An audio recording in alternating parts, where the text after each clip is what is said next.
ఇవాళ నేను చాలా ముఖ్యమైన విషయం, తెలంగాణ హిందూ సమాజం జాగృతం కావాల్సిన విషయం. నేను చెప్పేది క్రైమ్ సినిమాలాగా అనిపిస్తుంది, కానీ పచ్చి నిజం. కేరళ ఫైల్స్ సినిమాలో ఎలాంటి దారుణాలు జరిగినాయో ఇవాళ హైదరాబాద్ ఫైల్స్ సినిమా తీసేంత స్థాయిలో ఇవాళ దారుణాలు ఇలా చార్మినార్ ప్రాంతంలో జరుగుతున్నాయి. ఈ రోజు చెప్తున్నటువంటి విషయాన్ని చూస్తే నిజంగా సభ్య సమాజం ఇవాళ తలదించుకోవాల్సిన పరిస్థితి, ఆలోచించాల్సిన పరిస్థితి.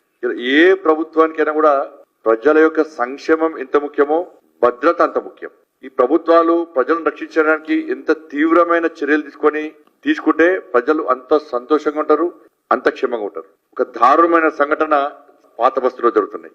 ఓల్డ్ సిటీలో చార్మినార్ ప్రాంతంలో పాత బస్తీలో కొన్ని స్కూల్స్, ముఖ్యంగా హిందువుల యొక్క స్కూల్స్, హిందూ అమ్మాయిలు ఎక్కువగా చదివే స్కూల్స్ కాలేజ్ టార్గెట్ చేసుకొని ముస్లిం యువకులకు సంబంధించి ఒక డ్రగ్స్ మూట అక్కడ మైనర్ అమ్మాయిలను 14, 15, 16 సంవత్సరాల యొక్క మైనర్ అమ్మాయిలను ట్రాప్ చేసి వాళ్ళ జీవితాలను సర్వనాశనం చేస్తున్నటువంటి దారుణ సంఘటనలు ఇవాళ ఈ చార్మినార్ ప్రాంతంలో జరుగుతున్నాయి. దీనికి అండాదండా ఎంఐఎం పార్టీ స్థానిక డివిజన్ నాయకుల నుంచి ఎంపీల వరకు అక్బరుద్దీన్ ఓవైసీ కానీ, అసదుద్దీన్ ఓవైసీ కానీ, వాళ్ళ శాసనసభ్యులు కానీ, వాళ్ళ నాయకుల యొక్క కనుసన్నల్లో ఇదంతా జరుగుతుంది. వాళ్ళ నాయకత్వంలో జరుగుతుంది, వాళ్ళ స్వీయ రక్షణలో ఇవంతా జరుగుతూ ఉన్నది.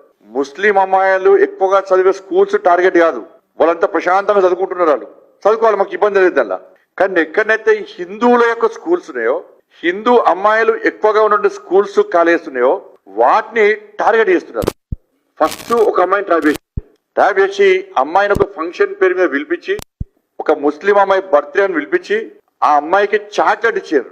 తక్కువ డోస్ తో డ్రగ్స్ తో కూడా చాక్లెట్ ఇచ్చారు అమ్మాయికి. ఇది మెల్లమెల్లగా అమ్మాయికి ఆ డ్రగ్స్ డోస్ పెంచి అలవాటు చేసి ఆ అమ్మాయిని దాదాపు 6 రోజుల పాటు ఎత్తుకెళ్లారు. అమ్మాయిని నాకు తెలిసి ఏం చేస్తారో తెలుసు. 6 days తర్వాత ఆ అమ్మాయిని మళ్ళా తీసుకొచ్చి పోలీస్ స్టేషన్ దగ్గర వదిలిపెట్టారు. ఎట్లా వదిలిపెట్టారంటే వాళ్ళ పేరెంట్స్ పోయి పోలీస్ కంప్లైంట్ ఇస్తే పోలీసులు పట్టించుకోలే, ఎఫ్ఐఆర్ చేస్తారు. లాస్ట్ 4 days తర్వాత వాడంతా వాడుకొని వచ్చి పోలీస్ దగ్గర వదిలిపెట్టి పోతాడు. వదిలిపెట్టినాక ఏమైతుంది, పోలీసు వాళ్ళు ఏం చేస్తారంటే చేస్తే ఒక ఎఫ్ఐఆర్ చేస్తారు, దాని డ్రగ్స్ కేసు పెడతారు, ఫోక్సో కేసు పెడతారు, అన్ని పెడతారు. దానిలో వ్యక్తిని అరెస్ట్ చేయరు. మీ అమ్మాయి మీకు వచ్చింది కదా, అమ్మాయిని ఏం చేయలేదు కదా, మీరు ఏం మాట్లాడకండి. మీరేమన్నా మాట్లాడితే వాళ్ళు వచ్చి మళ్ళీ అమ్మాయిని చంపుతారు. ఇది ఎవరు చెప్తారు? ఇది పోలీసు వాళ్ళు చెప్తారు. ఇది మొదటి సంఘటన జరిగింది. దీని తర్వాత అదే అమ్మాయిని లోపరుచుకొని ఇచ్చి నగ్నంగా వీడియోలు తీయడము, వాళ్ళని అన్ని రకాలుగా శారీరక దోపిడీ చేయడము, మీరు బయటికి